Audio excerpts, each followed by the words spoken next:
ambiente espiritual dessa casa. Então, que a luz do nosso Mestre Jesus envolva todos nós na noite de hoje. Vamos então fechar os nossos olhos, agradecendo mais uma vez a Ti, Mestre Jesus, agradecendo a espiritualidade que nos permitiu, a cada um de nós, estarmos aqui na noite de hoje, pedindo que sejamos todos envolvidos nessa atmosfera de paz, de amor e de luz que aqui está. Que possamos levar daqui esses frutos benéficos a nos acalmar, a nos envolver em muita paz. Pedimos especialmente pelo palestrante da noite de hoje, que ele seja também envolvido pelos amigos espirituais dessa casa, pelo seu doutor, para que consiga transmitir a todos nós os seus estudos, os ensinamentos que a doutrina espírita nos propõe. E assim, com o coração feliz de nos encontrarmos nessa casa, te agradecemos, Senhor, e pedimos que esteja conosco, hoje e sempre. E que assim seja. E hoje nós vamos receber mais uma vez em nossa casa o nosso irmão Marcos Rezende, que já é um conhecido nosso, palestrante, já faz palestra por toda a cidade. E ele vai falar para nós hoje sobre o que a doutrina espírita pode ajudar na prevenção do suicídio. Nesse mês de setembro, que foi dedicado, Setembro Amarelo, como prevenção do suicídio. Então, ele vai falar para nós sobre esse tema de tanta relevância. Seja bem-vindo, Marcos, fica à vontade.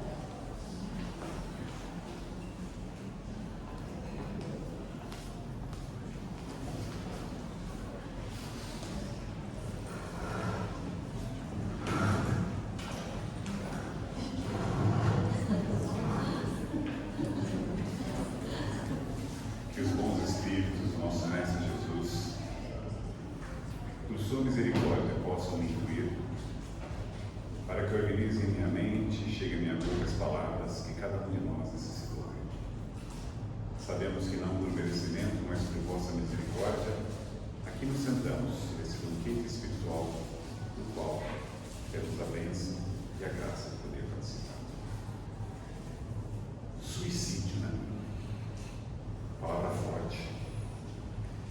Mas eu tinha que trazer o livro dos Espíritos, que eu estava até com uma anotaçãozinha a respeito dele que se trata.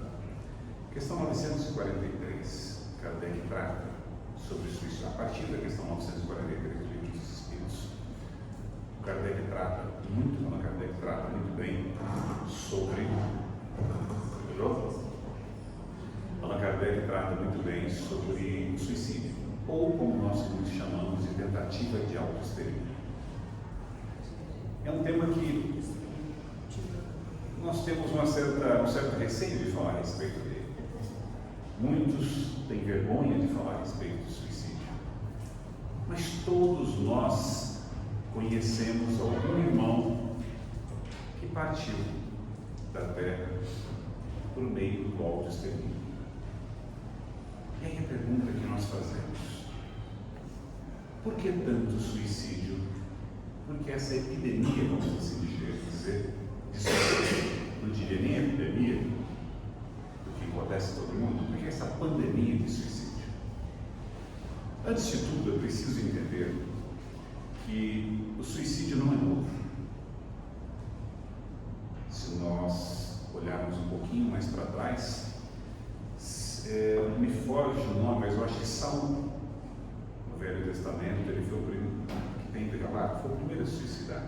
Após perder uma batalha, foi o primeiro rei dos judeus. Após perder uma batalha, ele pega a espada espada de um soldado e se lança sobre essa espada.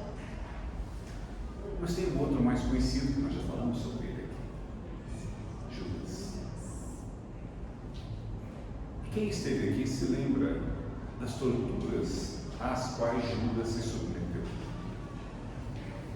Judas, em um momento de insensatez, de frustração também dos seus ideais, porque Judas ele tinha um ideal dos judeus antigos, de que Jesus era o rei dos judeus, da tribo de Davi, que viria libertar os judeus por meio de carruagens de fogo, espada, exércitos, e suplantar o domínio de todos os demais. Mas Jesus era outro. Jesus veio trazer o seu reino, conforme ele disse: meu reino não é deste mundo. E Judas, ao perceber a sua insensatez, ele não resistiu à culpa, guardemos essa palavra, à culpa, e se enforcou em um galho de figueira.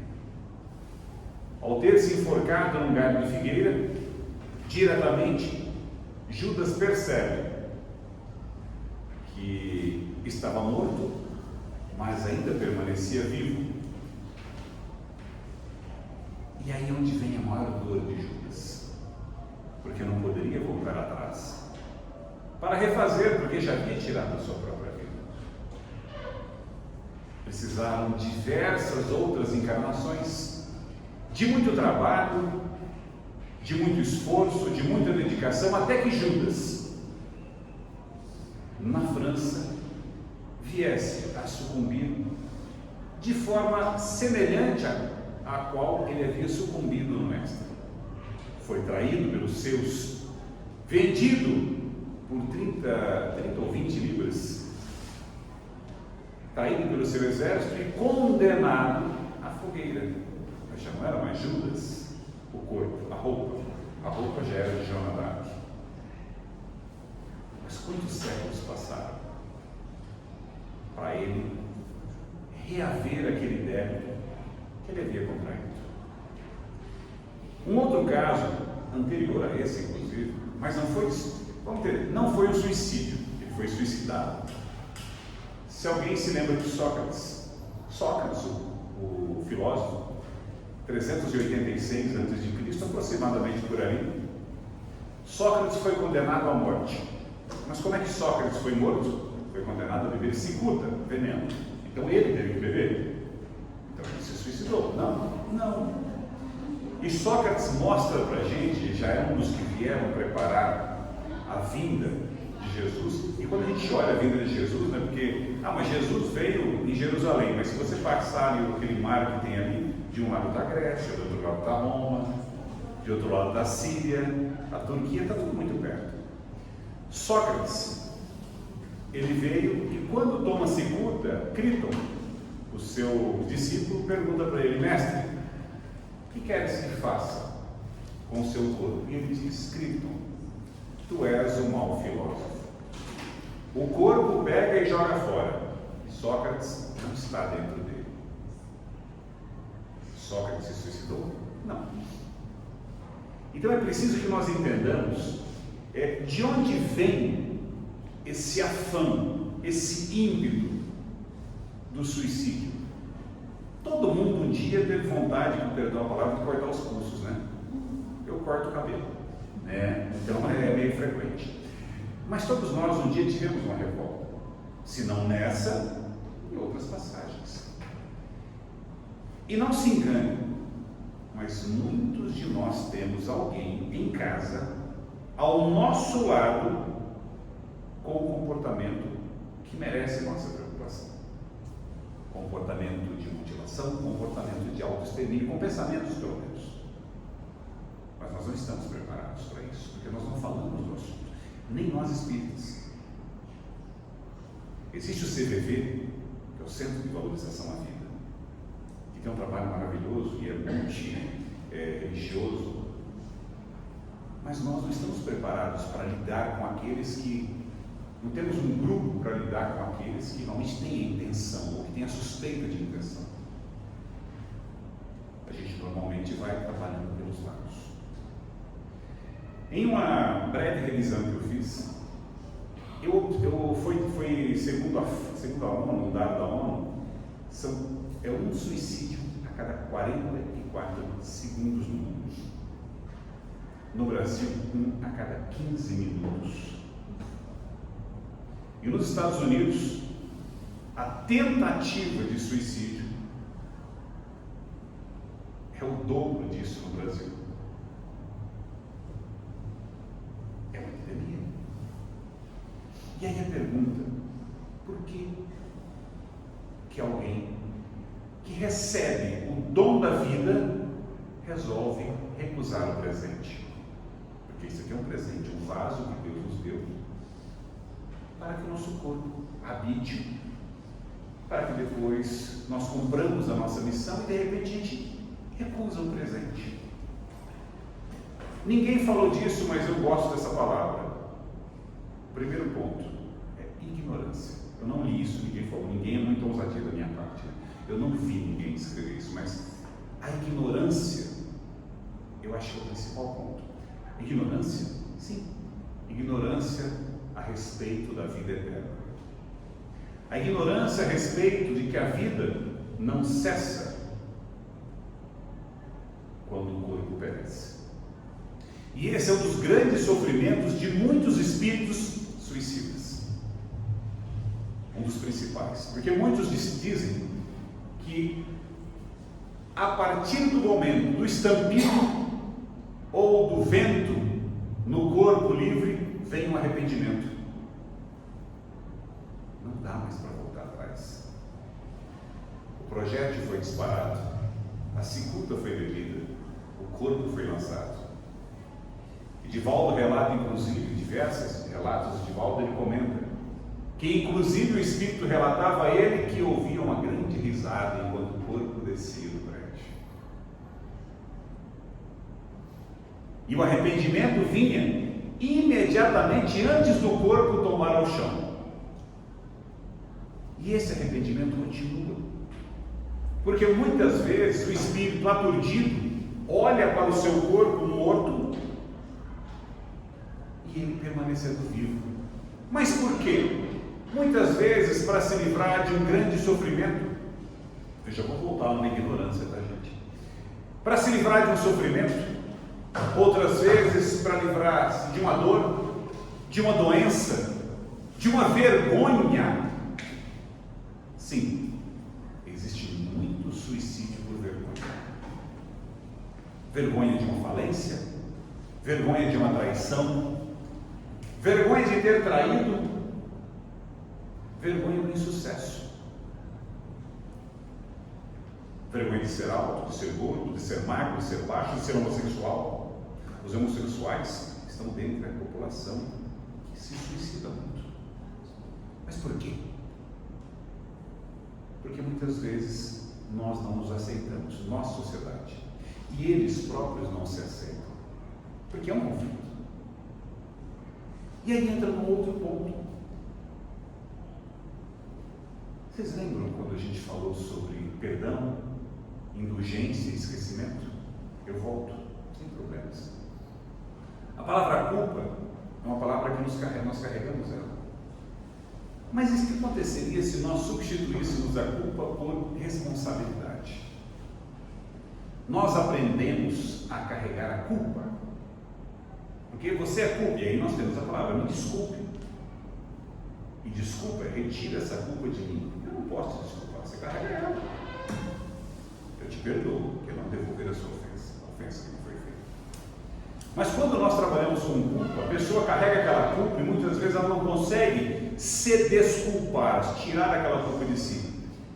E aí, por que não responsabilidade? Eu sou responsável pela vergonha que eu lhe fiz, tendo lhe traído. Eu sou responsável pela falência. Eu sou responsável pela minha opção sexual. Mas eu sou responsável. A partir do momento que eu sou responsável, eu assumo a responsabilidade. E tendo assumido a responsabilidade, eu começo a lidar com ela. Culpa, eu eu tenho que me livrar dela, a responsabilidade eu lido com ela. Mas nós fomos criados, não estou colocando por a sociedade não, tá? É na nossa psique. Nós fomos criados para tudo tem culpa. Você foi mal na prova, a culpa é sua, você não estudou. Você foi mal na prova. Como que você se sente? Foi bom para você? Você foi mal na prova porque o professor é má? Não deveria ser, então a responsabilidade é sua. A palavra. E aí o indivíduo vai recebendo culpa. E não tem, muitas vezes, o conhecimento, olha, voltando para a ignorância aqui, não tem o conhecimento de uma questão de vida que é eterna, que nós estamos aqui em um lapso de tempo dentro da eternidade. O indivíduo muitas vezes resolve abreviar o sofrimento. Porque é uma doença incurável, então vou abreviar. Porque eu devo ter tido alguma culpa no passado para ter essa doença. Por causa dessa falência, eu vou poupar minha família da vergonha. Sim. E aí a pessoa tira a própria vida. E resolve? Não. Adquire um outro débito que deverá ser saldado em uma próxima passagem. Mas demora. Demora muito, às vezes séculos. Divaldo, todo mundo conhece a história da sua irmã. Quando Divaldo tinha 12 anos, a sua irmã, por ter sido traída, tomou veneno. Quem assistiu o filme, delicioso. Eu não sei quantas vezes assisti, porque o filme de Divaldo não é nem um filme espírita, é um filme de comédia, né? Então, é muito divertido. E ela tomou veneno. E muitos anos depois, com todo o trabalho, com toda a oração, sendo a irmã de quem é, ela consegue ser resgatada. Não é irmã de quem é, porque não, é por causa de tanta oração, tanta prece, tantos espíritos que Divaldo ajudou, né? Ela ainda guarda consigo as marcas da corrosão que o veneno fez no seu perispírito. Falando em perispírito, é comum, quando o indivíduo se suicida, dependendo da maneira, há uma lesão no perispírito. E a lesão feita no perispírito, ela é guardada. O espírito sofre, sim. Mas depois, essa lesão no perispírito, quando você fizer a sua reprogramação, muito provavelmente você virá com alguma marca dessa lesão. Às vezes um problema gástrico, esofágico, visual, auditivo, na fala, depende de qual parte foi atingida pelo método que você utilizou para a autoextermínio. Quando nós temos conhecimento de que a nossa vida é eterna, de que esse vaso foi emprestado para nós ficarmos aqui um curto espaço de tempo, é curto mesmo, gente. E nós devemos utilizá-lo da melhor maneira, e que as dificuldades que nós temos são para o nosso desenvolvimento, para o nosso crescimento, para o nosso burilamento. Quando nós entendemos tudo isso, a gente tira o véu da ignorância e entende e dá graças a Deus pela dor. Eu sou veterinário, eu falo que eu já fui, né? Mas eu sou veterinário, e na veterinária é uma das categorias profissionais que mais tem suicídio. Quer saber? Nós temos acesso muito próximo a métodos muito contundentes de autoextermínio. E a gente conhece eles. Tanto drásticos quanto sutis. O resultado é o mesmo. Mas na medicina veterinária a gente aprende a lidar com a dor. Porque muitos animais, se eles não sentirem dor, eles se matam. Os equinos são um desses. Então a gente nunca analgesia ele completamente quando ele está em recuperação. Porque senão ele se machuca mais. Nós não somos diferentes. Você já se imaginou com saúde plena a vida toda, com dinheiro pleno a vida toda, será que nós, se tivéssemos a mesma saúde dos 17 anos, o mesmo vigor físico dos 17 anos, a gente, no meu caso aqui, que já tem mais passado que futuro, será que a gente teria desenvolvido a mesma maturidade, o mesmo desejo de crescer espiritualmente? Em tudo que acontece em nossas vidas, é pela sabedoria divina. Alguns conseguem desenvolver a sabedoria ainda na tenridade, outros conseguem manter o vigor físico apesar da maturidade. Mas tudo isso vem acontecendo. As doenças que acontecem em nossas vidas, quando nós olhamos bem, nós entendemos que ela nos permite exercitar e desenvolver algo que nós não estávamos desenvolvendo. Os percalços, os revés da vida, muitas vezes nos exercita a humildade,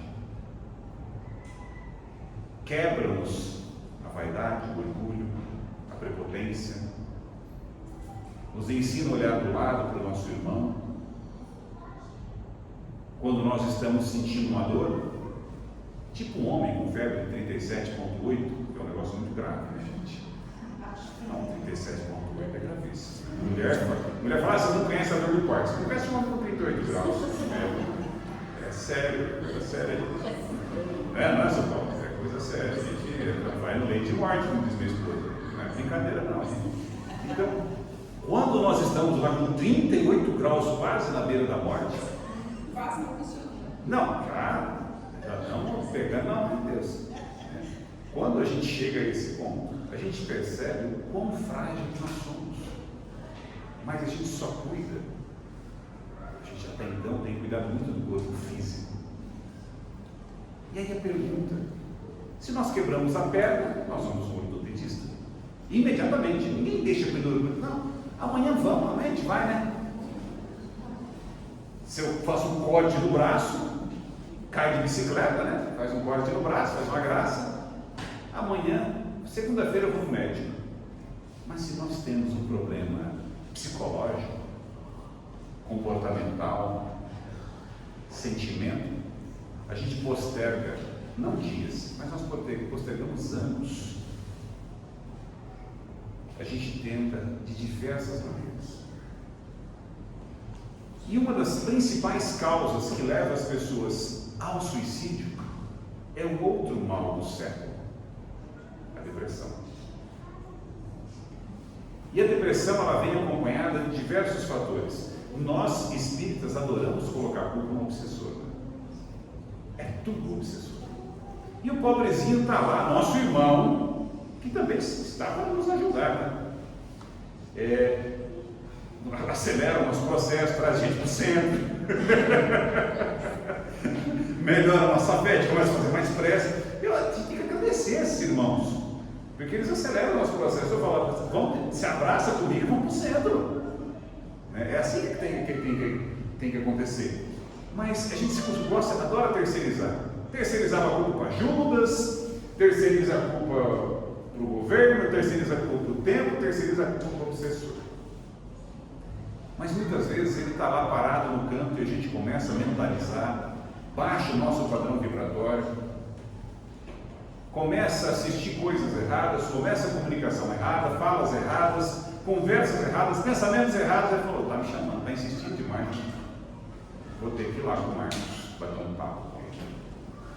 Aí vem aquela depressão, aquele sentimento ruim, aqueles pensamentos desairosos. E às vezes pode aparecer um pensamento, muitas vezes de aventura, um pensamento hostil a outra pessoa, ou um pensamento hostil a nós mesmos.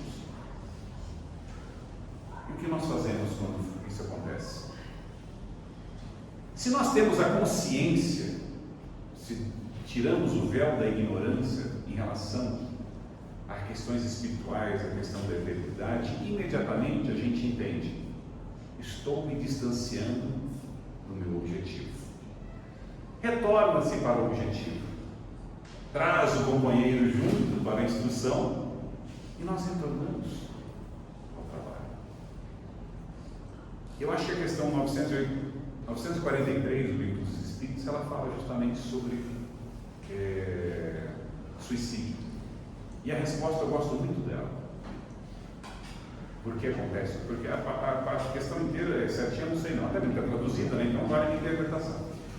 Mas a resposta é ócio.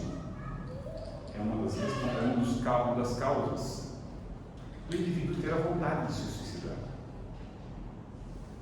Mas não é o ócio que muitas vezes nós pensamos, o ócio do trabalho. Nossa, mas eu trabalho tanto. Eu não estou ocioso. É o ócio da caridade, meus irmãos. É o ócio de ajudar o próximo. Nós cuidamos do nosso trabalho, nós cuidamos do quintal de casa, nós cuidamos do nosso carro, nós cuidamos dos nossos negócios, dos negócios dos nossos patrões. Mas nós não cuidamos da gente. Eu preciso cuidar do meu irmão que tem necessidade. Uma sopa fraterna, uma evangelização, varrer no centro, no ouvido, o irmão que quer falar. Eu preciso exercitar a caridade. Quando eu exercito a caridade, eu percebo que o meu sofrimento, por maior que seja, ele é ínfimo, perto de algumas pessoas que recebem o nosso socorro e estão com um sorriso no rosto. Toda a nossa abastança, toda a nossa fartura, que muitas vezes nós reclamamos, não dou conta, está sobrando um mês, faltando salário, não é bem assim que a gente fala. E você percebe que tem irmãos que vão recolher e eu escutei isso num trabalho que eu faço todos os sábados. Eu tenho uma bênção de participar todos os sábados. Uma senhora falou, eu estava muito doente, mas eu tive que vir, meu irmão, porque se eu não viesse eu não teria nada para comer em casa. É essa a caridade. Quando nós emprestamos os braços para a caridade, quando nós nos dedicamos... Cadê o relógio, gente? Tem até que horas? Estou no horário aí, estou firme.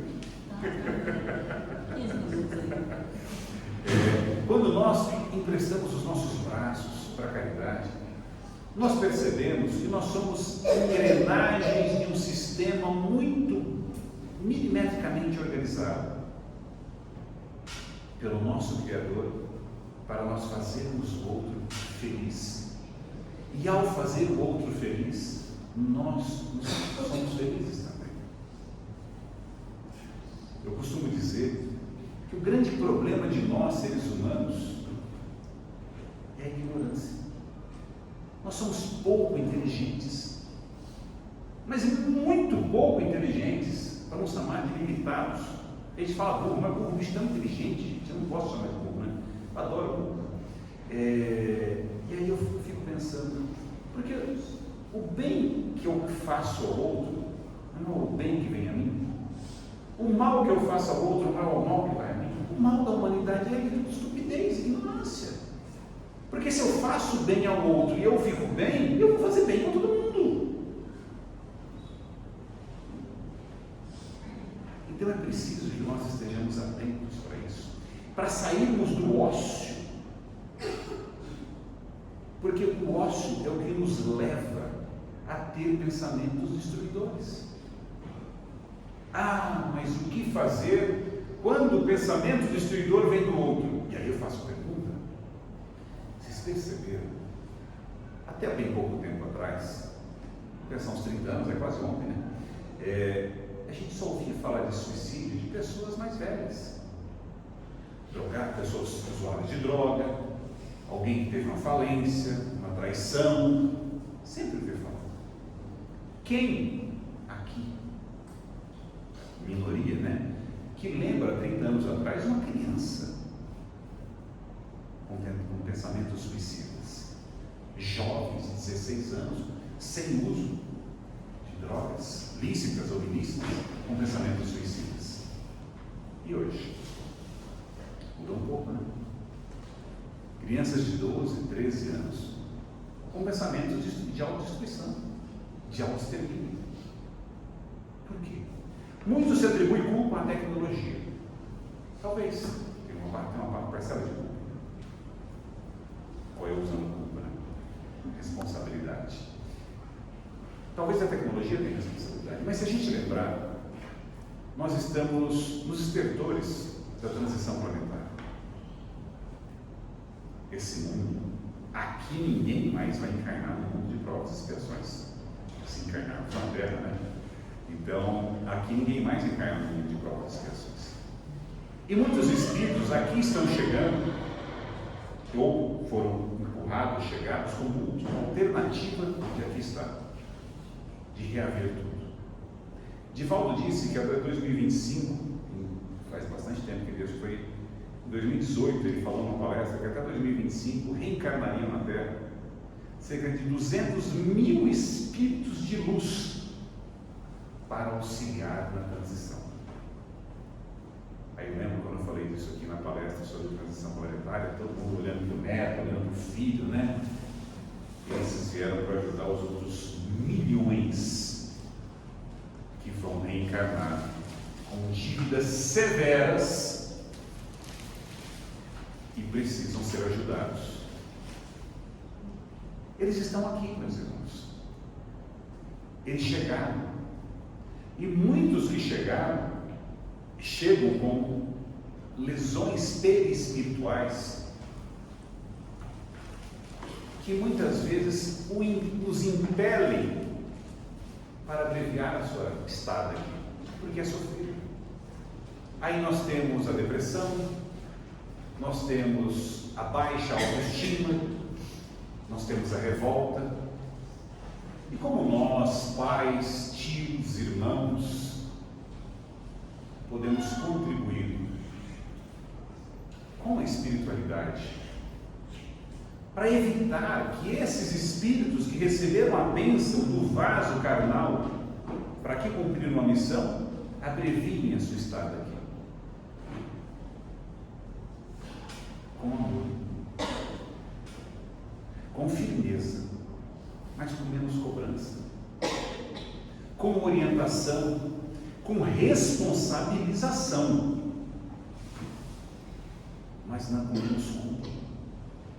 Não estou falando para passar pano quente, pelo contrário.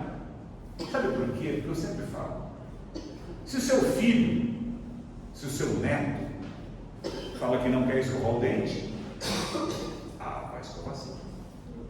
Eu lembro que eu falava para minha avó, não vou tomar banho, e ela corria atrás de mim com a varinha de PC, e eu tomava banho. Mas da mesma forma, quando eu falava o caminho do catecismo, a varinha comia também, e eu ia, e aqui estou.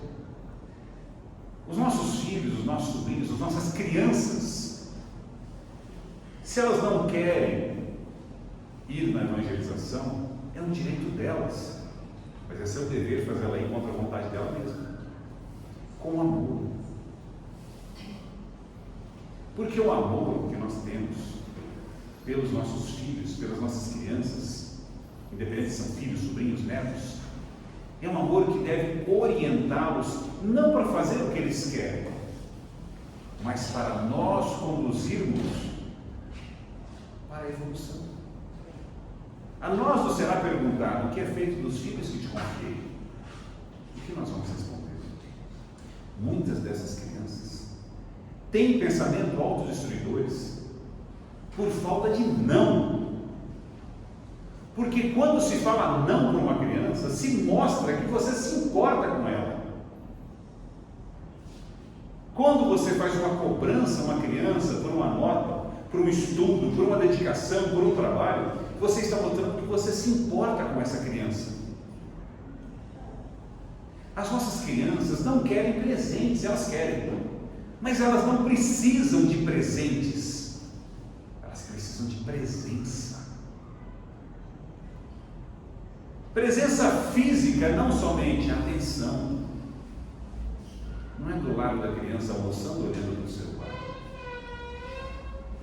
É conversando e ganhando a confiança para a criança poder lhe dizer como é que foi na escola, que tentou enforcar o coleguinha na sala de aula, e a gente orientar que não pode, é o caso da gente, né? E a gente não pode, tem que orientar que não pode, mas com amor, com carinho. Uma criança não vai enforcar a outra para estrangular precisa ir orientando, porque depois não chega e fica sério, né? Esse é o ponto. E depois tudo vira risada, as crianças acabam ficando amigas, começa a se entender que aquele movimento é um movimento que não deve ser feito, mas é preciso atenção. Quantos de nós aqui nunca chegamos em casa, quando éramos jovens, adolescentes, ou depois de adulto, larguei do namorado, larguei da namorada, a mãe ou o pai vem dar um abraço, não fala nada, você está lá, isolado, arrastando o burro, como a gente falava, né? E aquele abraço resolve. Perdeu o emprego, chega em casa, preocupado, a esposa vem dar um abraço e não fala nada.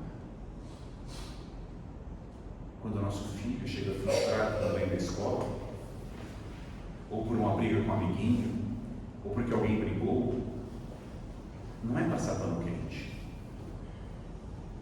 não é carregar o fardo dele. Essa é solidário. Não é aumentar o fardo, o peso do fardo, também não é carregar. Um abraço, uma atenção.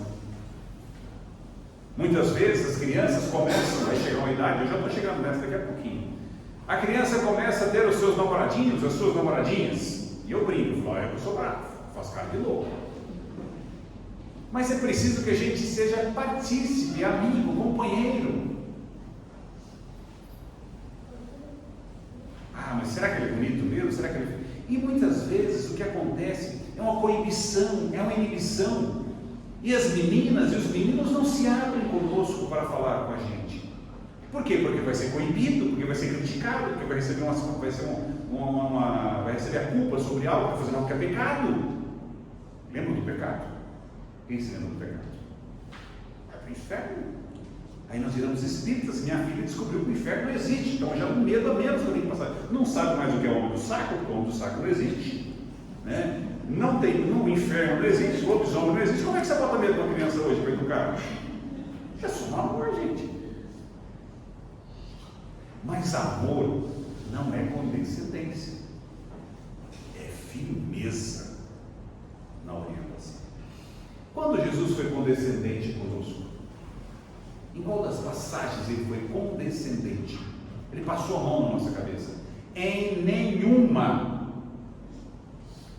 Quando a mulher adúltera chega até ele, o que ele diz a ela? Primeiro, onde estão aqueles que te acusam? Depois, vá e não peques mais. Nas entrelinhas, olha eu querendo ler entrelinhas de Jesus, né? Se a responsabilidade é sua, errou, aprendeu com o erro, não erres mais. E nós queremos culpar. Ele responsabilizou a mulher. Ele não falou, você não errou não, minha filha, imagina. Quem nunca, né? Ele falou, não erres mais, significa que tu já errou. Mas chega, acabou por aqui, né? Aprendeu com o erro? É assim que acontece também.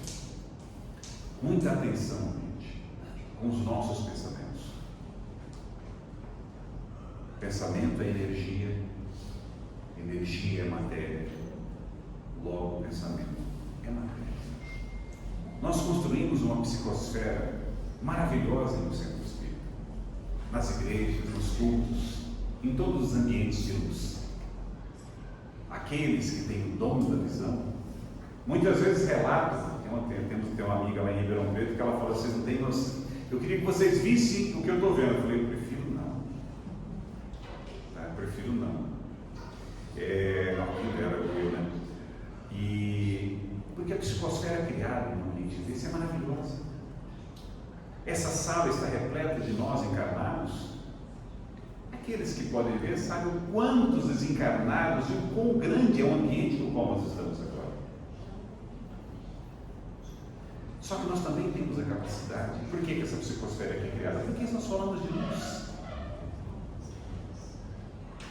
Só que como é essa psicosfera? Como é a construção quando nós estamos em outras conversações menos airosas? Qual é a construção que nós estamos criando? E quando nós temos suspeitas de que alguém próximo a nós Pensa no autoextermínio ou em mutilação que muitas vezes acontece.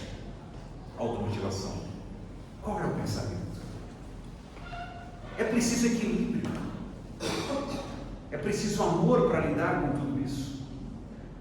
Porque o desequilíbrio, o desespero, o sofrimento não vai construir uma psicosfera adequada.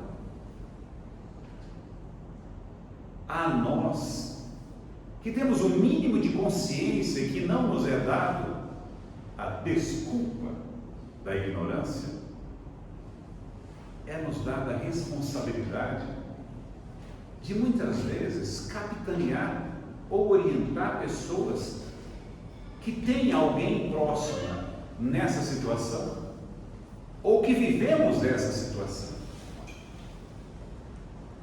Abramos os olhos. Isso está do nosso lado, está dentro das nossas casas. É mais comum do que se imagina. E os nossos irmãos, instrutores, aceleradores do nosso desenvolvimento, alguns chamam de obsessores, né? Eles são muitas vezes responsáveis por isso. Mas uma boa parte das vezes nós os chamamos por conta dos nossos pensamentos, das nossas atitudes, dos nossos atos. Sim, podemos ser impelidos a práticas equivocadas por conta de perseguições de cobradores de outras ou dessa passagem.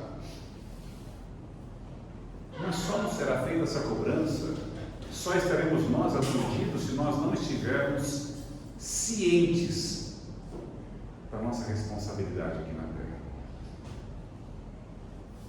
Enquanto estivermos em um ambiente de luz, enquanto estivermos em um ambiente de paz, enquanto estivermos praticando o Evangelho no lar, enquanto estivermos agradecendo por acordar, por dormir, pelo alimento que nos chega, pela família que nos é dada, pela doença que nos atinge, pelo sofrimento pelo qual passamos e pelos sucessos também que temos nessas jornadas, nós não seremos atingidos. Porém, quando nós baixamos o nosso padrão vibratório, isso pode nos afetar. E para aqueles pequenos que não têm toda essa consciência ainda, é preciso que nós imputemos essa consciência nesses pequenos, trazendo-os ao centro espírita para a evangelização. Ah, mas eu sou católico, leve no catecismo. Ah, eu sou crente, leve na catecismo do Evangelho. Onde for. Jesus não pediu para ninguém ser espírita, para ninguém ser judeu, para ninguém ser cristão. Ele pediu para a gente se amar um ao outro, assim como ele nos amou. Mas como somos animais indóceis, nos foi permitido, nos foi dado o cabresto de uma religião, de doutrinas. E se aqui nós estamos, que tenhamos responsabilidade em trazer os nossos filhos a rédea curta na evangelização, tal como nós temos rédea curta na educação da língua portuguesa, do inglês, da matemática, da geografia, da história da ciência. Sabe por quê? Porque a matemática, a história, a ciência, eles talvez possam precisar de uma ou de outra. Mas essa aqui, certamente, eles vão precisar nessa e em outras passagens que estiverem por aqui. Que Deus abençoe a todos nós. Obrigado.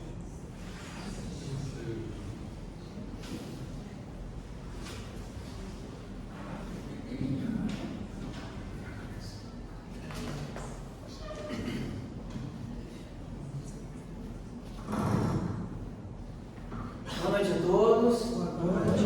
Eu não vi ainda. Espero que todos estejam bem nessa sexta-feira. Nós agradecemos ao Marcos pela palestra de hoje, pela fala. Com certeza é sempre muito inspiradora e maravilhosa para nós.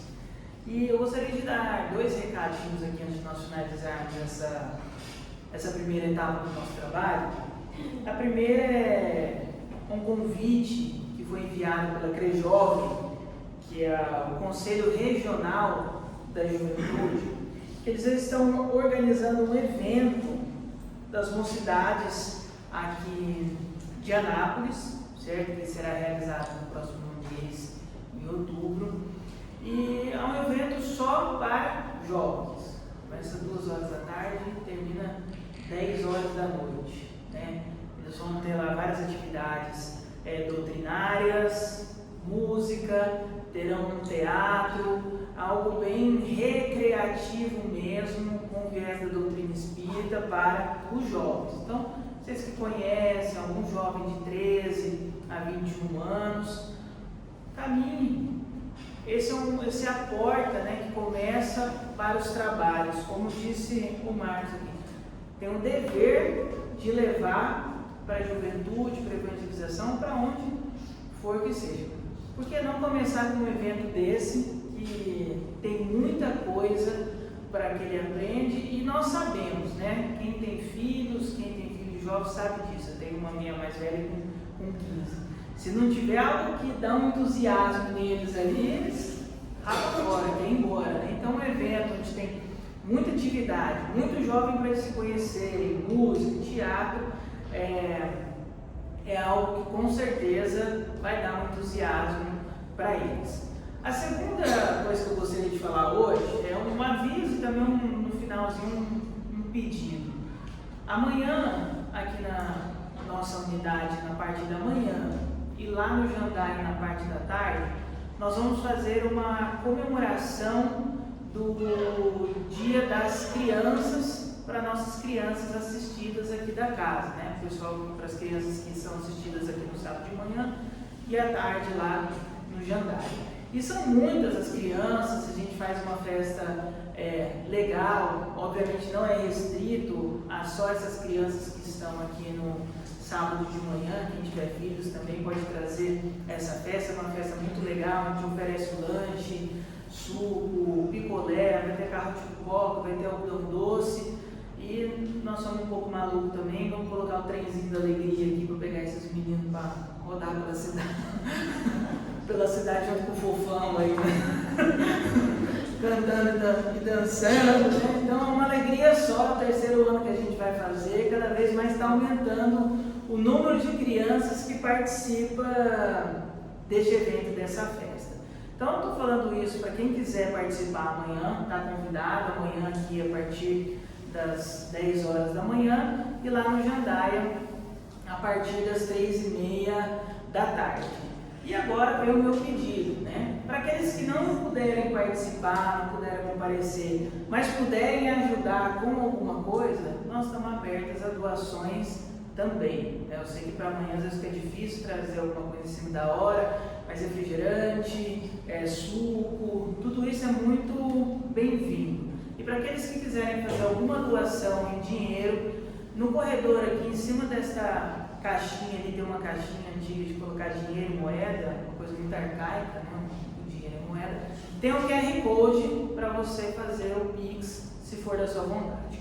Nós vamos lembrar que todas as doações são totalmente voluntárias, não são obrigatórias, e qualquer valor é bem-vindo, desde que seja feito de coração para este auxílio.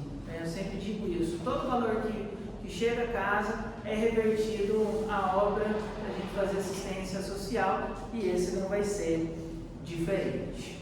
Então, agora sim, nós, como outro exemplo, eu estava lembrando que tem que comprar copo descartável, pratinho descartável. Eu lembrei da lista, repassei a lista mentalmente também. Então, tudo isso sempre serve muito de doação. Às vezes eu queria falar assim, eu não queria doar um dinheiro para o centro, eu não quero doar dinheiro. Então, doa produto de limpeza, né? Detergente, sabão,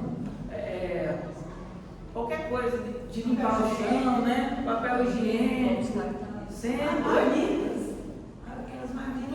tudo que te usa aqui, você pode olhar e falar assim, vou doar isso. Então, fique sempre à vontade para doação. Então, agora sim, convidando a todos a fechar os seus olhos, continuar com os pensamentos em Deus, agradecendo, Senhor, pelo trabalho que foi realizado na noite de hoje, sabendo que aqui é o nosso lugar de descanso, o descanso no Senhor, onde nós entregamos as nossas angústias, as nossas dores, os nossos defeitos. Estamos aqui, Senhor, para lhe pedir humildemente que auxilie a vida de cada um de nós. Traga amor, cuidado e carinho a todos, pois não somos seres perfeitos. Somos seres da criação, ainda erramos, ainda em dificuldades, mas nós sabemos, Senhor, que o Senhor está pronto para receber a cada um de nós, como um pai recebe o filho. Que Deus nos abençoe, nos conceda um bom retorno às nossas casas e um bom trabalho de tratamento. Que assim seja.